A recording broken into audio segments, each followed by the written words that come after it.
I can remember as a kid sitting watching Adam 12, and I can remember the episode vividly when they ran down the alley and there were three hopheads, as they called them, and Kent McCord took out his cuffs, locked up one, Martin Milner locked up one, and it was the third suspect. What are they going to do? And he reached in his hat and he pulled out a rope.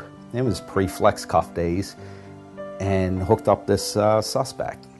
And I said, man, they're in control. That's like the greatest thing. And for some reason, it always stuck in my mind, that an admiration for police, but you were the last hope. You were the voice for those that weren't going to speak. You were that fine line between, craziness and civility. Well, I went in the Army when I was 17 and wound up being stationed here at Aberdeen Proving Ground, which is in the county. And law enforcement just seemed a natural progression to go from the military to a paramilitary with the same structure and rank structure. And I went and actually took the exam when I was still in the Army. And I think I was 20 and wound up getting accepted and got out of the Army, and 3 months later I started the police academy when I was 20. As a kid, there was two things I was always kind of interested in, and that was being an electrician and being a cop. My dad had a local service station. We had a tow truck, and we towed for the Maryland State Police and the Harford County Sheriff's Department. I had troopers stop by all the time that liked Dad, and I'd ask them if I could sit in their car, and with permission they'd let me sit in the car and blow the siren for me, even take me for a ride.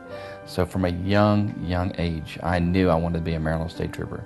I had wanted to be a police officer from the time that I was a child, and during the course of my childhood I developed an interest also in medicine. I actually had a scholarship to go to the University of Maryland. It was a full scholarship. I was a pre-med student. And into my second year at Maryland, I switched majors and majored in criminology with a minor in psychology. Dad had a very good friend that used to come to the house come to the farm with our veterinarian, and he was a Baltimore City police officer. And they'd always hit at supper time, and Mom would put another plate on the table, and they would sit there after dinner, and he would tell me stories about being a policeman. It was just something that always stuck in my mind. I always respected police officers, and it was a career that I wanted to pursue. I had a very good friend that was brutally murdered and raped by a drug gang down in Salisbury, and that was kind of the impetus that made me want to get involved. My brother, David, was already a Maryland State Trooper, so I had the pleasure of riding with him from time to time, and graduated from high school. Wasn't really sure what I wanted to do, but I knew that I didn't want to go right into college. And then I found out that Maryland State Police had a cadet program. So 2 months after graduating high school, 3 months in September, I went into the Maryland State Police as a cadet. I knew when I was a kid, when I was a young kid. I very rarely share the story, but when I was very young, I used to play matchbox cards, and I was always the policeman. Had a little police car, and actually argued with other kids that I wanted to be the policeman, and one time somebody else was the policeman, but that's when I knew, that from a very young age, 6 years old, 7 years old, wanted to be a policeman. And when I got out of high school, that's the first thing I did, is to find a career in law enforcement, and the military police offered that, so that's what I started. My great-grandfather was with the city police. I kind of always wanted to be a policeman, so when I graduated from college, that's what I did. I went and I took the test. I had a test down in the city in a hotel. Well, I always just liked to look at enforcement. And I've told this over the years. You've heard the expression, if you can't beat them, join them. My father was in the state police. Everyone in my family wanted me to do something other than the state police. And my undergrad's from Towson University in biology. And everybody wanted me to go to be a dentist. And saw a commercial of somebody working in somebody's mouth one day and said, not going to be a dentist. But signed up and was selected for the police academy. And it was the best decision I ever made. Larry, when I was a kid growing up in Pennsylvania, I lived on a route that was called Philadelphia Avenue, just on the north side of Chambersburg. And I used to ride my bike down to the substation. and watched these guys come and go. And they were methodical. When you talked to any of them, if you could get them to talk to you, they just impressed me as a kid that they knew what they were doing, they knew what they were about, and they were there to protect the community. And I thought to myself, oh, what a great thing that's got to be able to get into that kind of work and do that for a lifetime. Yeah.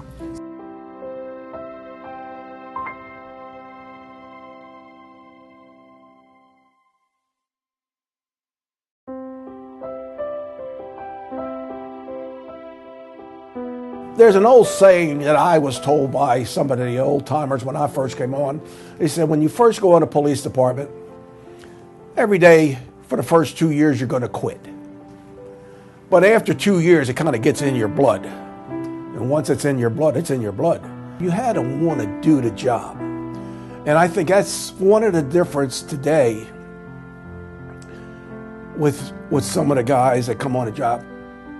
When I went on a job, I wanted to be a policeman.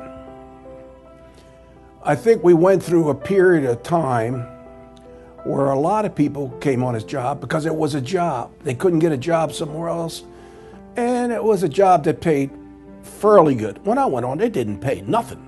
There were only 5, 6 cops when I went to work, counting the chief, and we worked 12-hour shifts.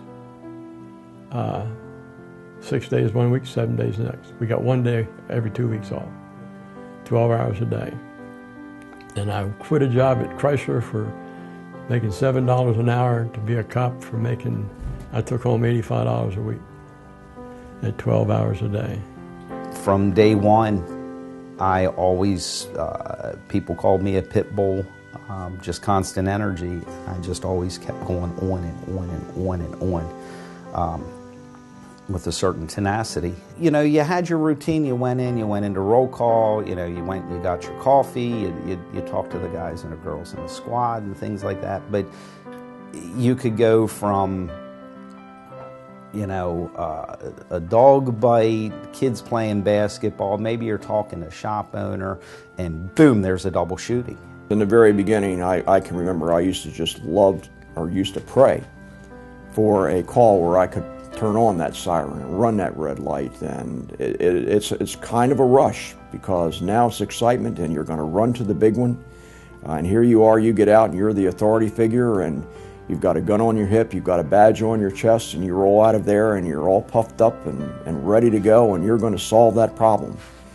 And what happens over time is that you tend to settle down a little bit. It seasons you because after a while you realize it's not important to get there with red light and siren, taking chances on risking your life for other people because you're operating at high speed. You realize it's more important to get there. And if you're just patient with driving your vehicle and thinking through what you're going to be encountering when you get there on the scene, it tends to settle you down after a while. The experiences kind of mellow you out. The adrenaline rush is always going to be there. It's, I guess as you get older, your response is not going to be as quick. And when you get more experience, you know how to handle the situation and try not to be real brazen. Where, I guess an example, on a bar fight, a young officer is going to respond and walk in. A more experienced officer is going to wait till sufficient backup. So safety's in numbers, and you can use your head and tackle the problem. But when you're young, it's very cool. I mean, I can remember driving down the road. I got my chocolate milkshake in one hand, I got my cheeseburger in the other hand, I got the radio like somewhere, you know, running down to really, you know, bad car fire and just going as fast as you can. You got the sirens going, you're at the top of your game. This is like so much fun. And you get there and it's like, okay. People just don't realize. A lot of people think that all police officers do is eat donuts and drink coffee. But the paperwork is horrendous because everything you do, you got to prove it.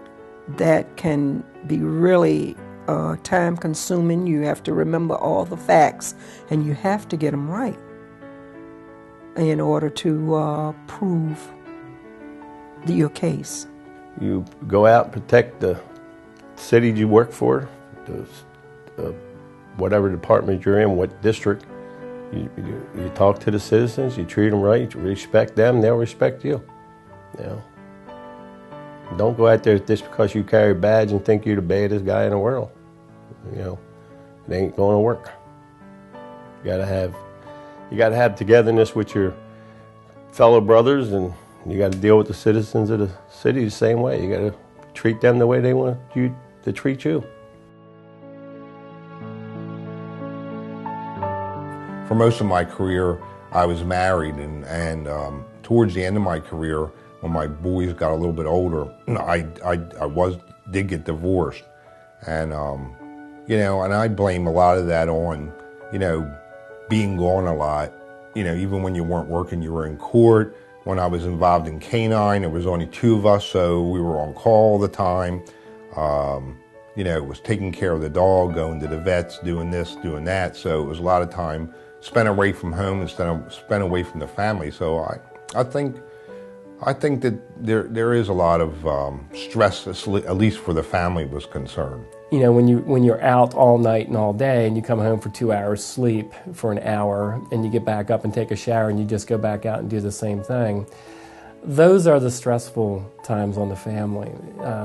The other times is when you know you're not going to be there Christmas.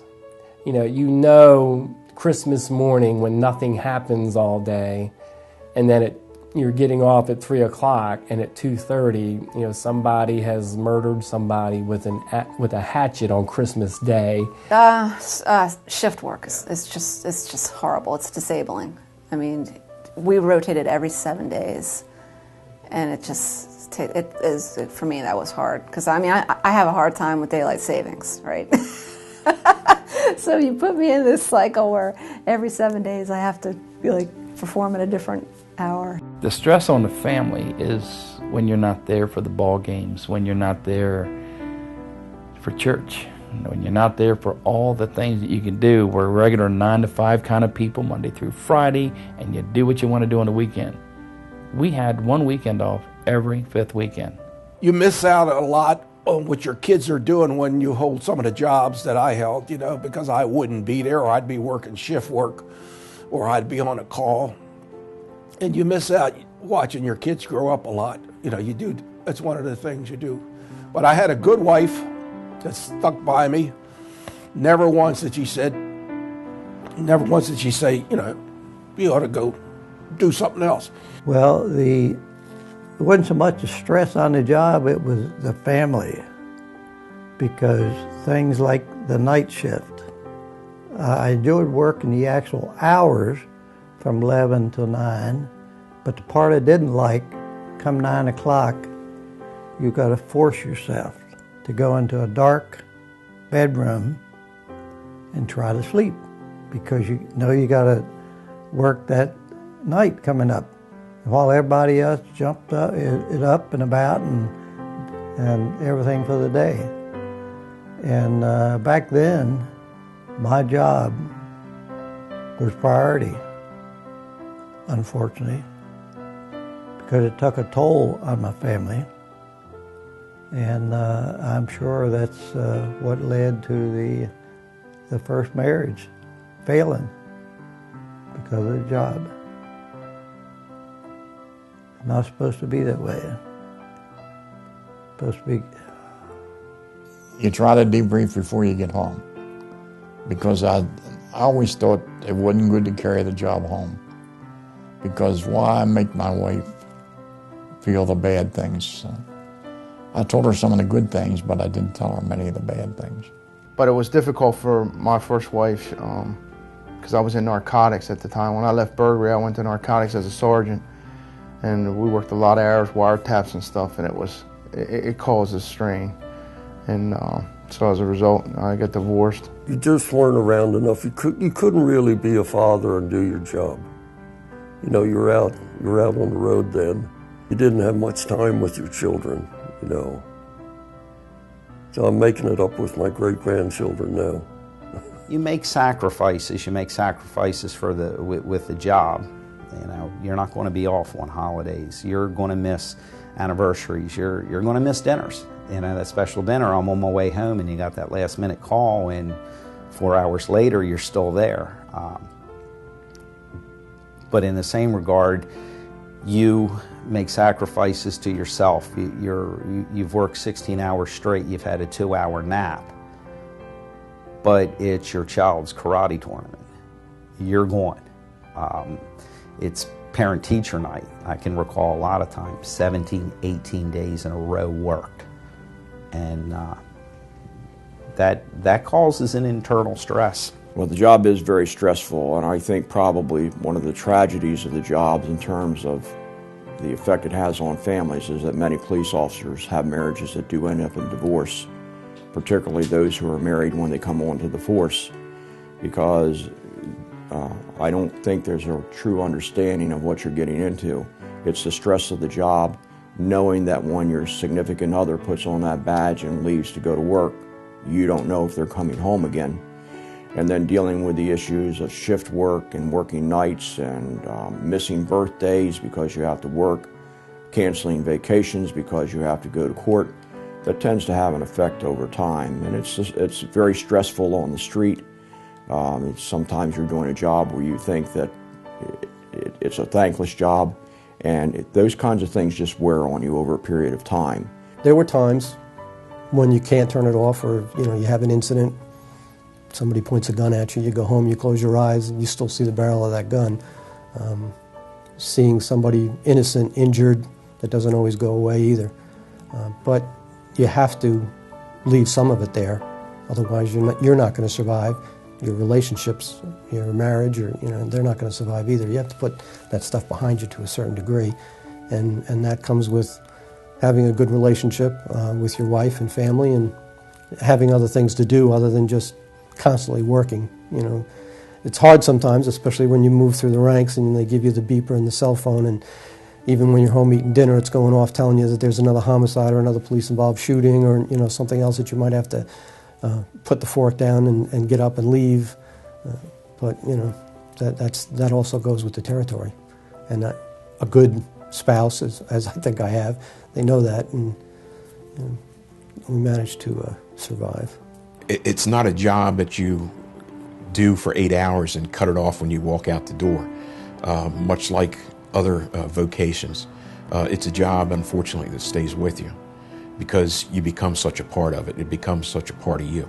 It takes toll on the family and the interruptions that you encounter for family get-togethers. Important dates come up where you're subject to calls in the middle of the night, or when you're on a family outing where you have to respond.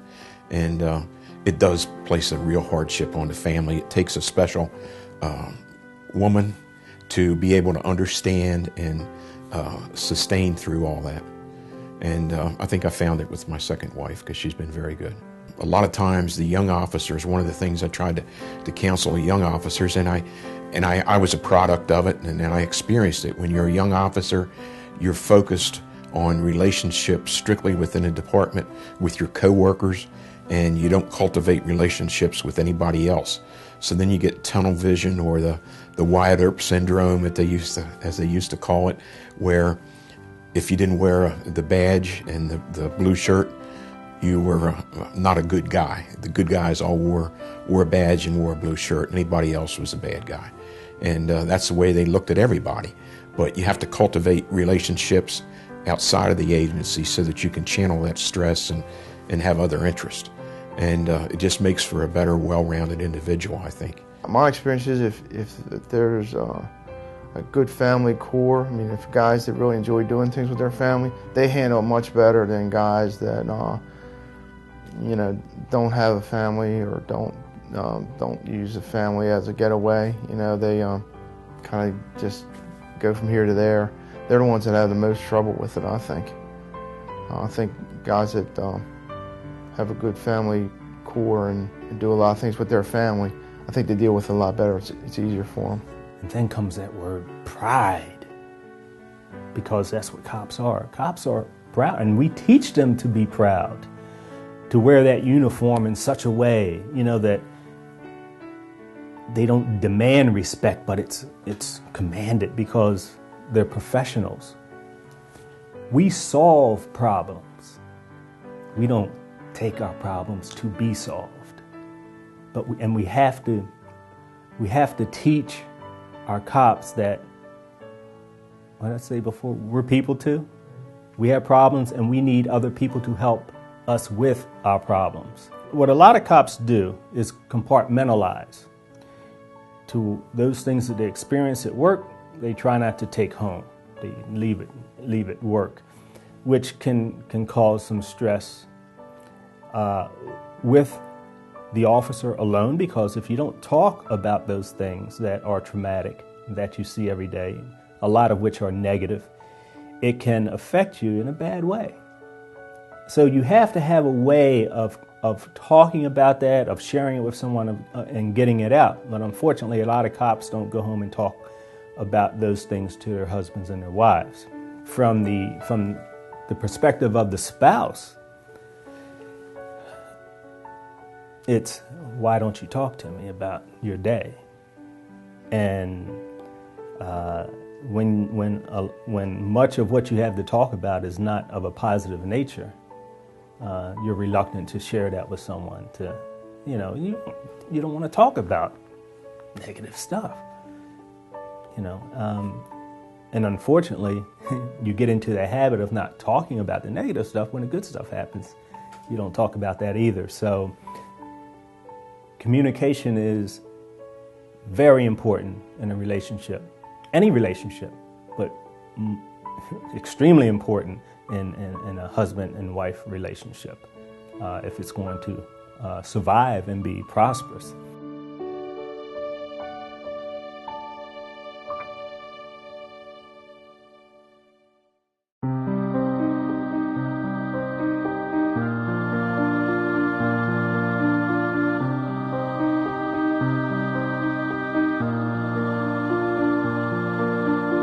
The worst case I ever handled happened up in Cecil County, about 1947. This young girl had just come home from the hospital from having a miscarriage. She was married to a sailor who was stationed at the nearby Bainbridge Naval Base. And they had a little, real small house that they rented out in this rural area. She was laying in bed, coming home from the hospital. And she was badly beaten and raped and sodomized. And I went up on there, tried to find out who did this. And it didn't take long to find out that there was a work crew came by there, a work crew of prisoners who were cutting grass and shrubbery along the roads. And it turned out that one of these guys stepped into this house and did this. When I found out there was a prisoner detail working through that area, I went to the prison camp and I found this woman's grandfather's retirement watch in his locker. And he still had blood on his undershorts.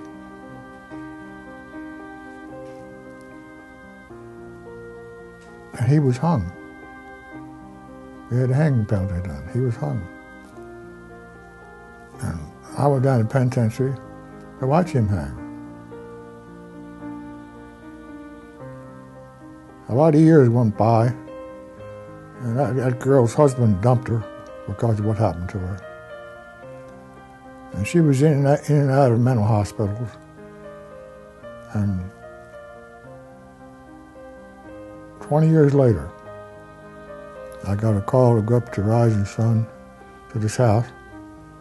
This girl had hung herself. My only regret was that I couldn't dig him up out of the ground and hang him again.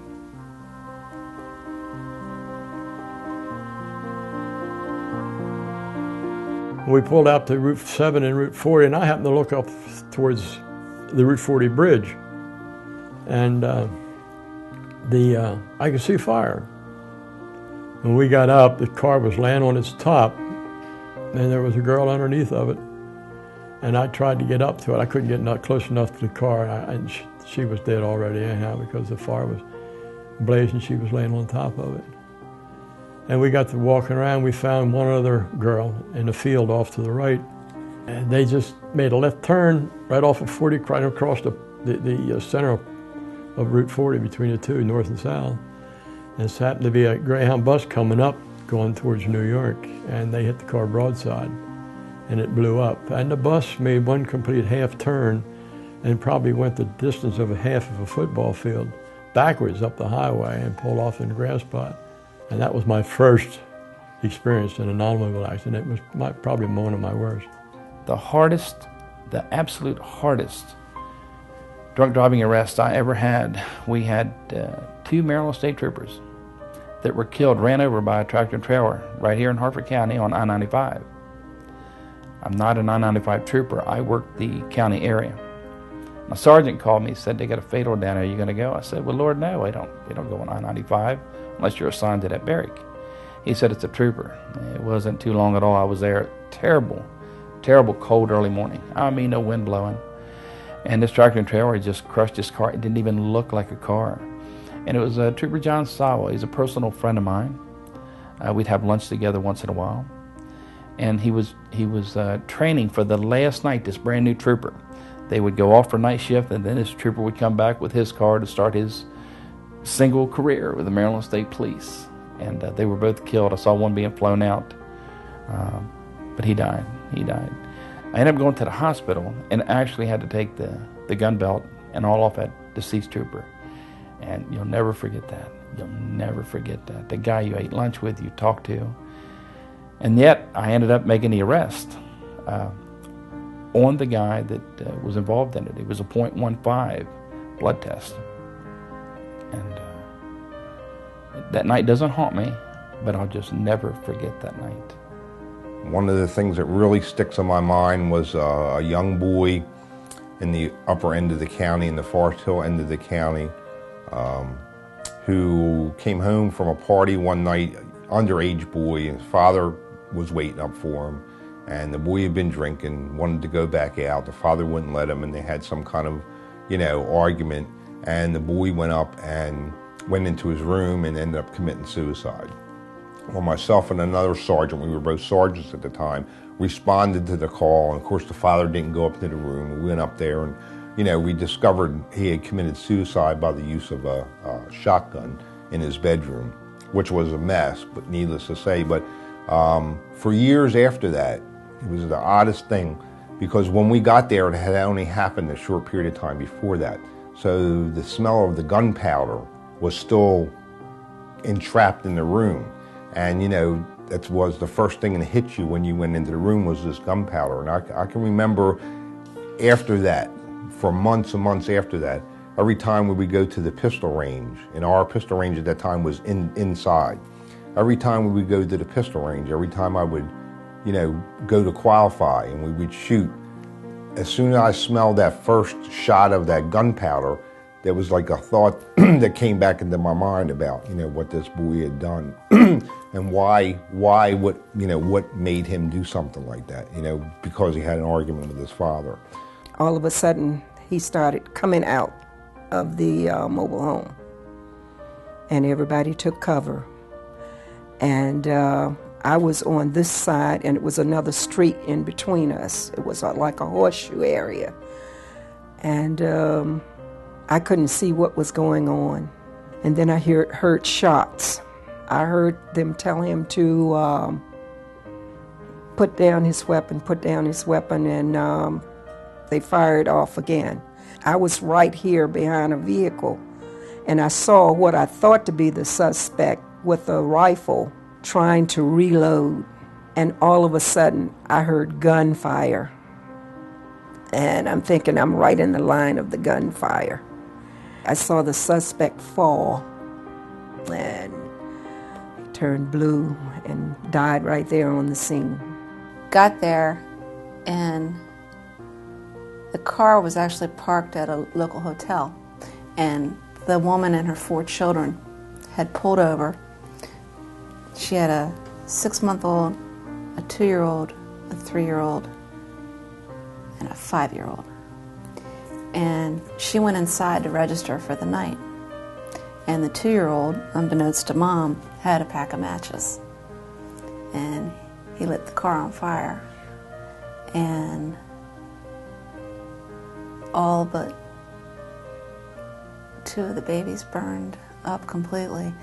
And the 3-year-old was able to get the infant out of the car seat and pull him out in time. And I pulled up, and there's nothing worse than the smell of burning flesh. And when you have kids involved on any level, it's so much harder.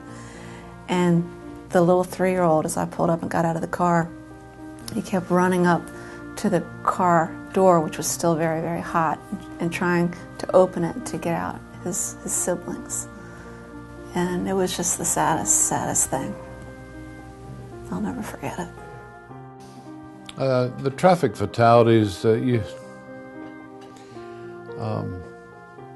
this day, my wife understands that I can pull up on a scene and I don't even have to see the people.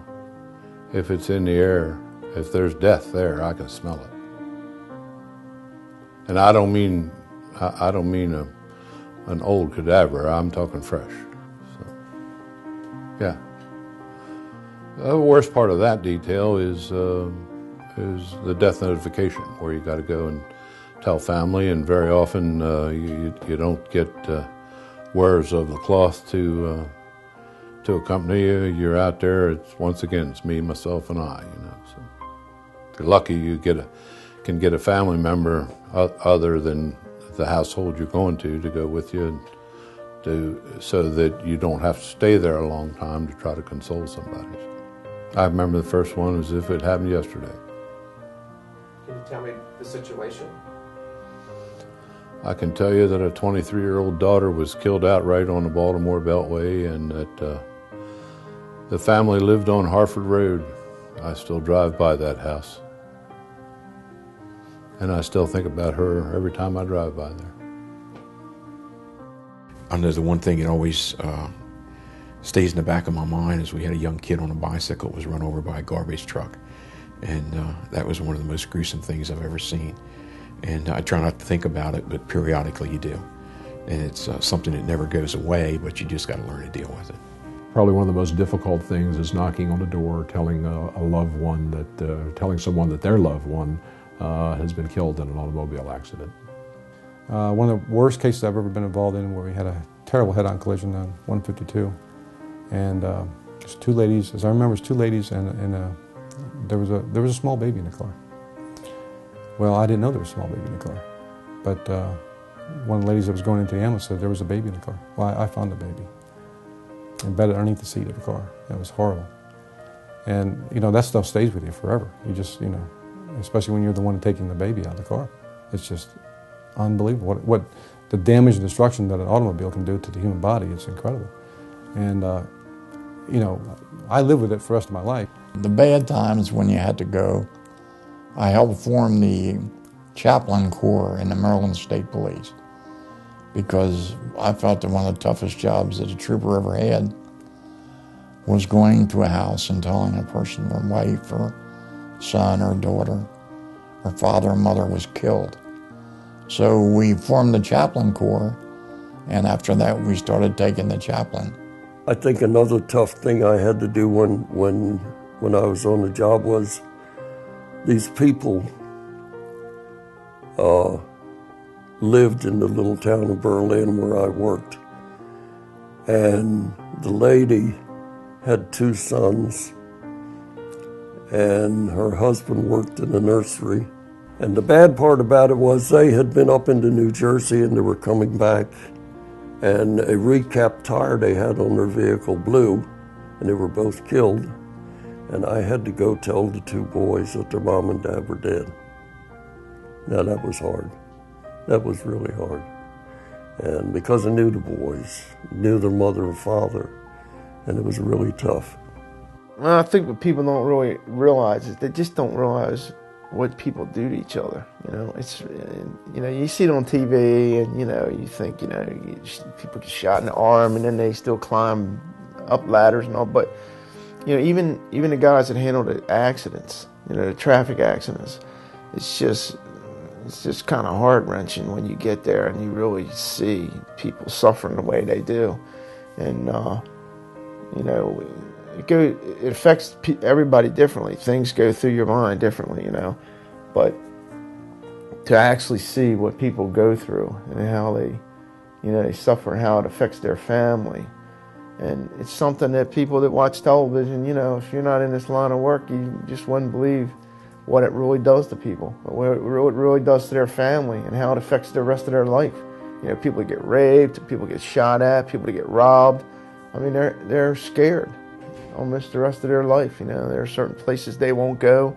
It never leaves their mind. You know, I talk to people all the time, especially family members of people that have been killed, like young kids or stuff. The parents just never ever get over it, you know, and you just don't know how lucky you are if you've never had to go through something like that, you know, as a civilian, not just as a police, but to never have a family member killed or hurt bad and have to deal with that. I think it's something people just don't realize. And when you see it every day, it makes you so happy just to, like, you know, things mean more to you. Christmas, everything.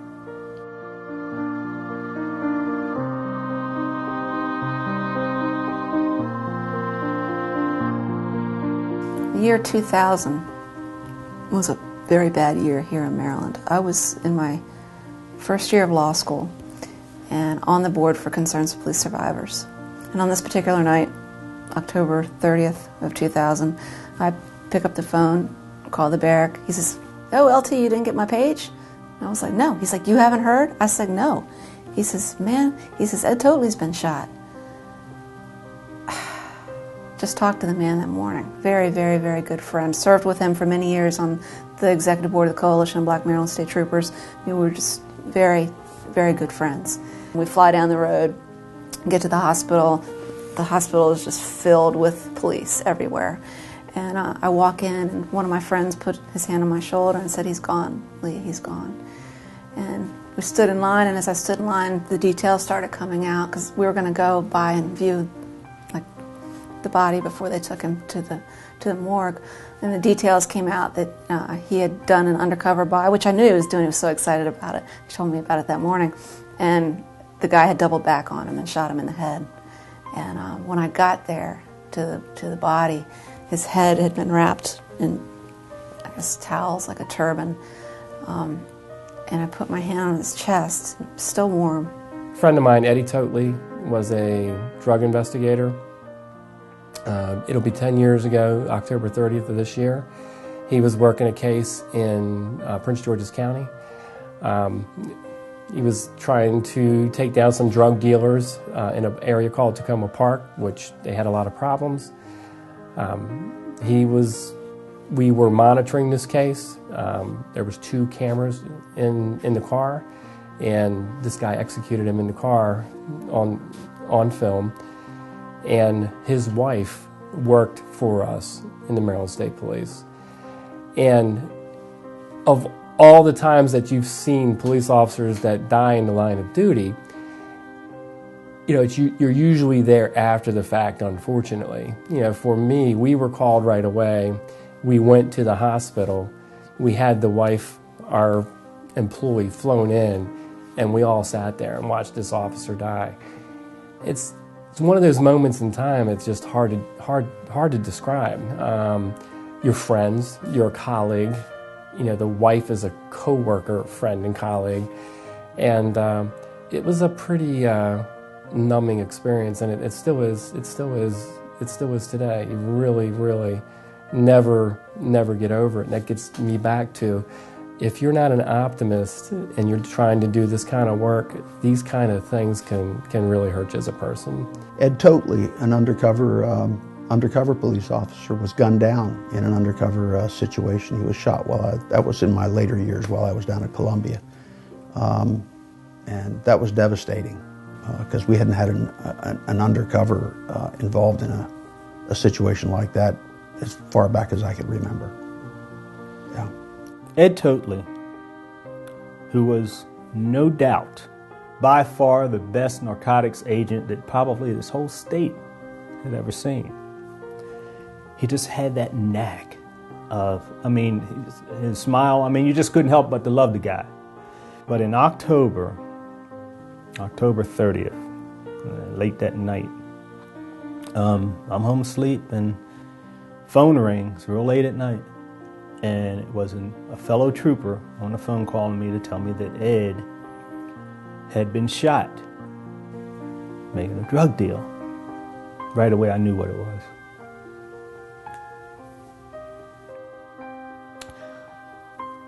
So up, out of bed, my wife and I get in the car and started heading down to Prince George's General Hospital. That's where he was taken. And I didn't even remember to drive, and it's a long drive, almost from the Pennsylvania line all the way down there.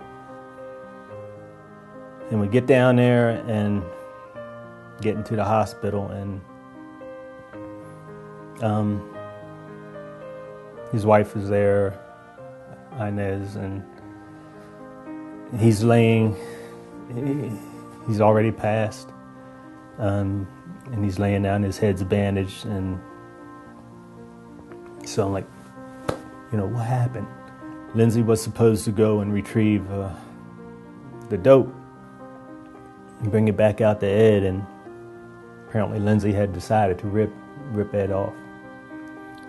So when he came back out, he shot Ed point blank in the head. And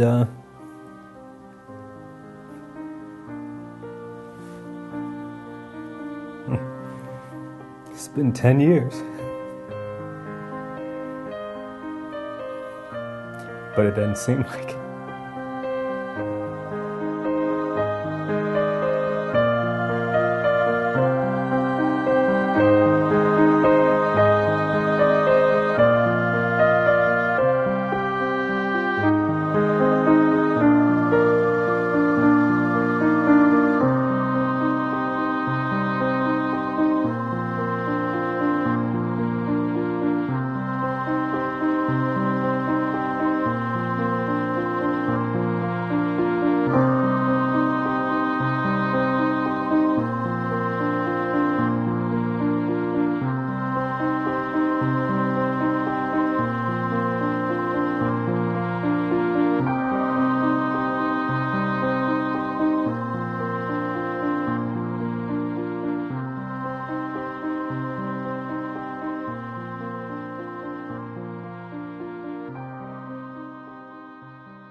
I think the officers, the men and women that wear the badges and work the streets, they're the heroes. For the most part, the majority of police officers, the real heroes are the ones that get up in the morning and go to work and respond to that call.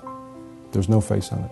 Went to bed, felt good about life. I woke up the next morning, got the cup of coffee, and I sat down at the living room chair there and turned the TV on. It said a Maryland State Trooper was shot in the face and killed last night.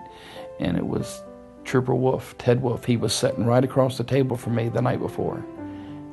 And I have a chill going down my spine now, and I had a chill going down my spine that day. And I said to my wife, do you remember who we were sitting with last night? She goes, yeah. And I said, do you remember the memorial at Pikesville headquarters? She goes, yeah. I said, I know who the next name is going to be on that memorial.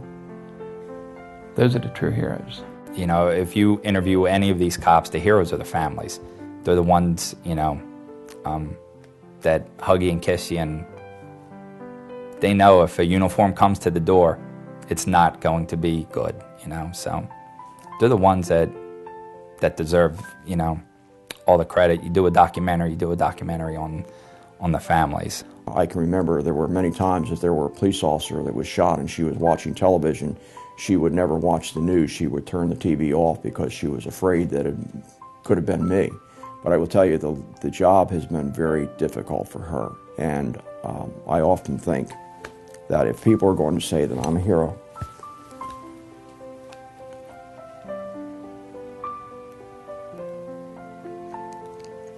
Excuse me. It's my wife that's the hero. It has not been easy for my wife over the years.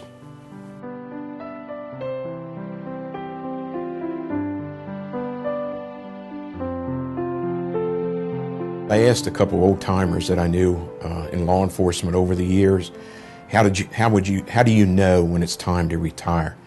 And they said, John, the best advice I can give you is you're going to wake up one morning and decide it's time to go. Well, I knew that the time would come sooner than later. I was ready to leave. And after 32 years of service, I was ready. I sort of missed the people more than the work, but with no regrets, I retired when I did. I am glad to retire, happy for anyone else that retire, but I know a lot of people just can't give it up. It's sort of hard to give up in a way. You know, you're used to serving the public all your life, and then you're just not doing that anymore. When I'm done, my name on my farm is Done Lawn. When I'm done this time, I'm done. Not because I don't like it, but I really just want to get away from it. You know, I want to farm and I want to enjoy my grandkids. That's what I want to do. I really do. I don't have any desire to open up a private investigative unit or anything like that. I had enough.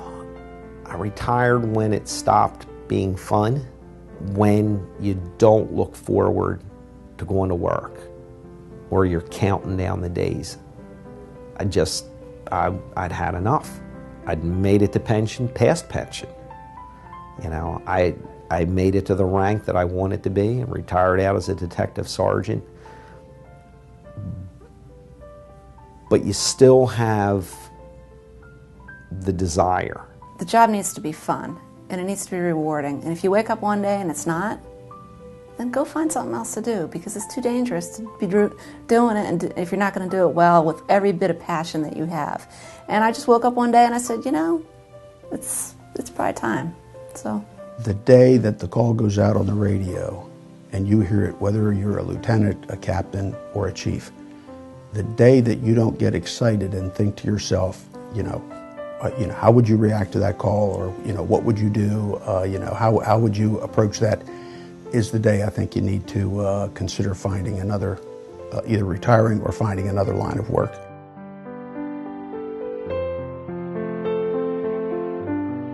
There is life after law enforcement, and I've seen a lot of guys move on and be very successful and very happy in a lot of different venues. But you have to be ready to go.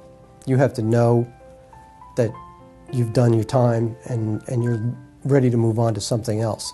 And in those situations where some guys I know have thought they were ready to leave and didn't really think that it was going to affect them that much, that can be difficult. Yes, there is. But, like I told you earlier, it still remains in your blood, because you still miss the camaraderie, you still miss being around people. And for the first 6 months I retired, I didn't do anything other than, honeydew stuff, projects around the house and all that. I do absolutely think there's life after this. I know, I've heard people say, "Oh, I can't wait until retirement. I'm ready for this. I'm done." It's hard. They have a hard time walking away from this job.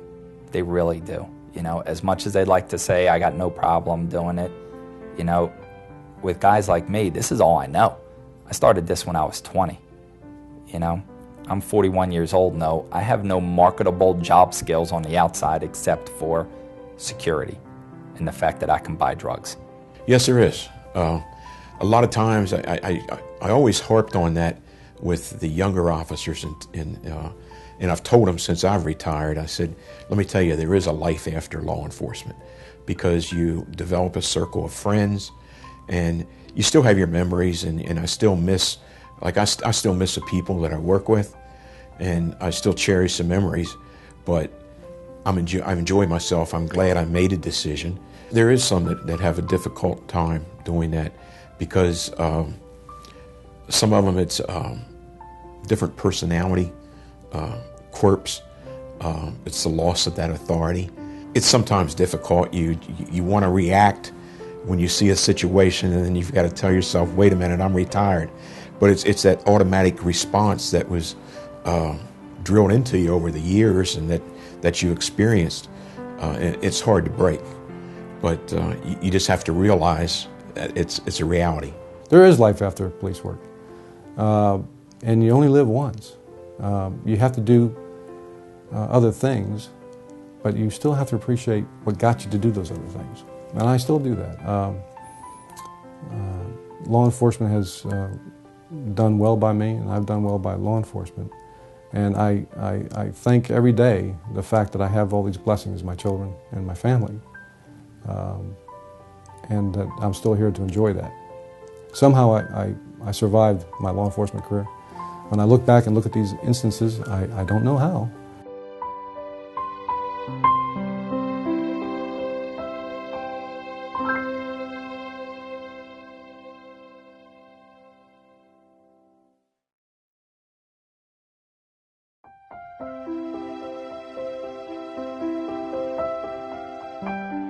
I think it helped me learn more how to deal with people on a day-to-day basis in a lot of different types of situations.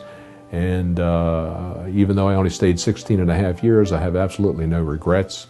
I think it was a wonderful training ground, and I think that's what I learned there has been useful to me in different careers ever since. I'd do it again. I was very proud to be a police officer. I never really even thought about leaving the department, even after when I came up on my almost 30 years.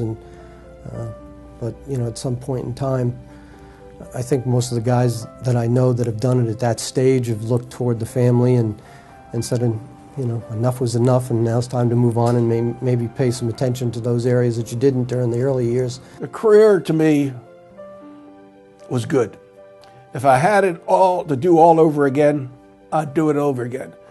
Far as I'm concerned, not because it's Baltimore County Police Department. Baltimore County Police Department is one of the finest police departments in the country. I have no regrets. I mean, the job's been very good to me, been very fulfilling as a human being, and I don't regret 1 minute.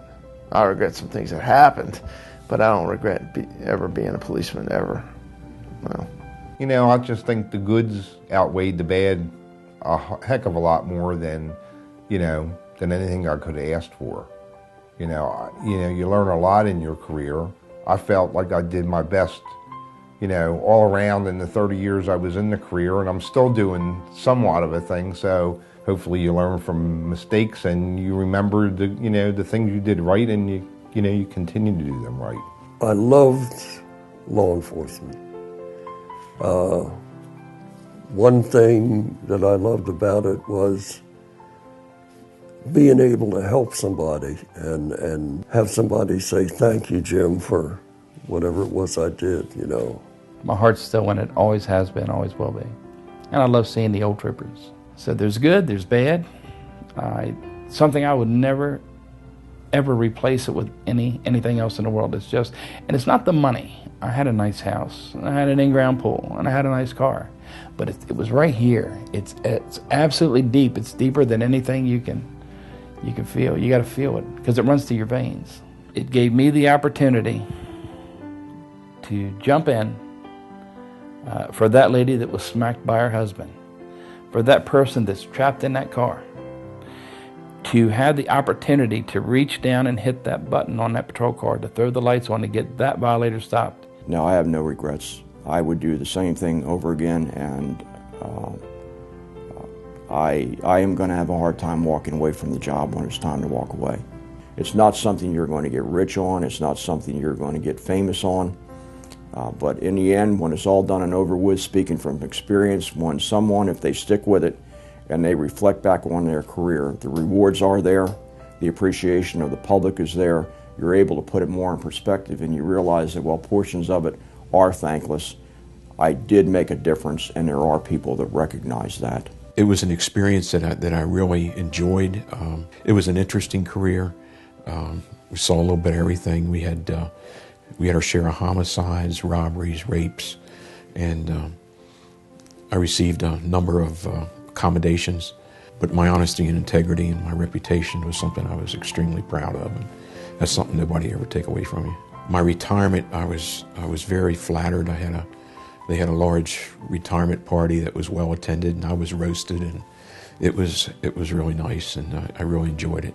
I think my career just gave me the opportunity to be with people, and it gave me many, many, many opportunities and many chances to get it right. It changed my entire outlook on life. I saw the worst of people. I saw the best of people. So I really enjoyed that. Even today, I wouldn't trade that for anything. I got up this morning and pulled my trousers on, pulled my zipper up, put my belt on, and I just put different tools on my belt than a carpenter does, or any tradesman or any other professional. And that doesn't make me better than them. And as long as you have that approach when you're making a traffic stop or you're dealing with somebody on whatever it is, you're not better than them. You have a job that you're doing, and you're providing for the community or the state in whatever your function is. And if you treat people, the way you'd want to be treated, or treat them appropriately given the circumstance that you find yourself in, that makes a good cop, because nobody can complain about what you're doing then and how you're doing it. That's a good cop.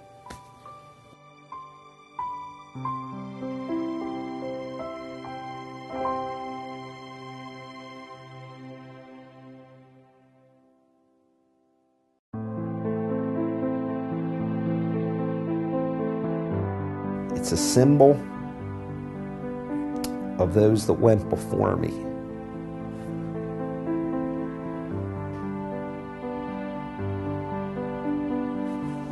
The American flag is the one flag every cop out there doesn't want draped on their coffin. And I've been to too many police funerals.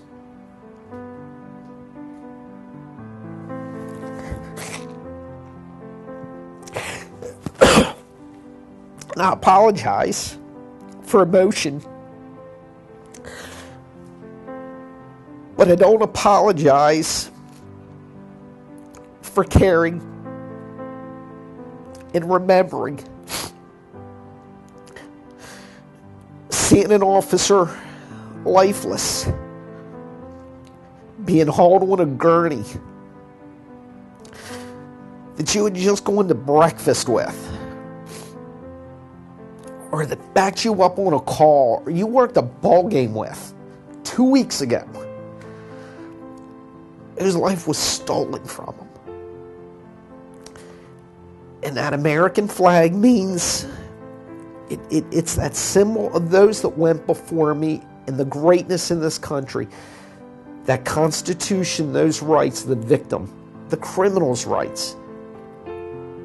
But it's also the saddest memory, standing at attention, saluting an officer you worked with. That flag is the symbol. Yeah, he died with honor, but he died. And that folded flag being given to the next of kin, I think that's one of the hardest things someone in the honor guard would have to do.